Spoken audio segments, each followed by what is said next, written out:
Udhna police station વિસ્તારમાં BRC area છે, ત્યાં પ્રભુનગર પાસે એક હત્યાનો બનાવ બન્યો છે.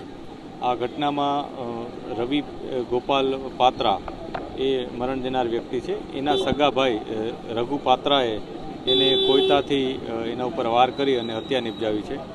બંને વચ્ચે કોઈક આંતરિક ઝઘડો હોય એવું જણાય છે. ત્યારે પ્રાથમિક દ્રષ્ટિ અમે તમામ બાબતે તપાસ કરી રહ્યા છીએ. જે આરોપી છે અત્યારેથી હત્યા કરીને નીકળી ગયો છે. પોલીસ એને તપાસ કરી રહી છે. બનાવ લગભગ 8:30ની આસપાસનો છે રાતના, એટલે તરત પોલીસ અહીંયા પહોંચી ગઈ છે અને જે સાયન્ટિફિક એવિડન્સીસ હોય એ પણ કલેક્ટ કરવાનું ચાલુ છે. ત્યાં હત્યા કરવાનો કારણ શું? પ્રાથમિક જે માહિતી છે એ મુજબ બંને વચ્ચે કંઈક ઝઘડો હતો. બંને સગા ભાઈઓ છે. જે આરોપી છે એ અગાઉ પણ પોતાની પત્નીના હત્યામાં અગાઉ જેલમાં જઈ ચૂક્યો છે. એ 2015ની ઘટના હતી.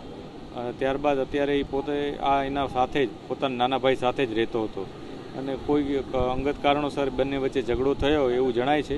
એના જે પેરેન્ટ્સ છે એ લોકો હજી સ્પષ્ટ વિગત અમને હજી આપી નથી. અમે એ પણ પૂછપરછ કરી રહ્યા છીએ કે બંને વચ્ચે કોઈ ખાસ કારણ બાબતની ઝઘડો હતો કે અચાનક જ થયેલી આ ઘટના છે, એ બાબતે અમે તપાસ કરી રહ્યા છીએ.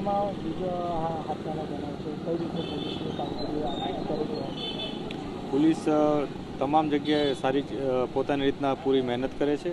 જે ઘટના બની છે ગઈકાલે મર્ડરની, એ પતિ પત્ની વચ્ચેના ઝઘડાની હતી.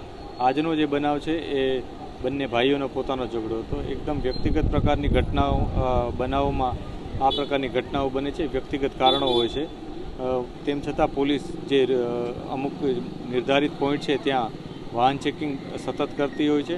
આજે પણ ઉધના પોલીસની વાહન ચેકિંગની કામગીરી દક્ષેશ્વર મંદિર પાસે ચાલુ જ હતી અને રોજના રોજ અમે તમામ વિસ્તારમાં જે નિયત કરાયેલા અમારા પોઈન્ટ છે અને અમારા સીપી સાહેબના જે આદેશ છે એ મુજબ વાહન ચેકિંગ પણ કરીએ છીએ અને પેટ્રોલિંગ પણ કરતા હોઈએ છીએ. અને આ વાહન ચેકિંગનો એકમાત્ર હેતુ આવા કોઈ પણ ફિઝિકલ વાયલન્સના ક્રાઇમ ન બને એ માટે છે. કોઈ આવા હથિયારો મળી આવે તો એના ઉપર અમે કાર્યવાહી પણ કરીએ છીએ.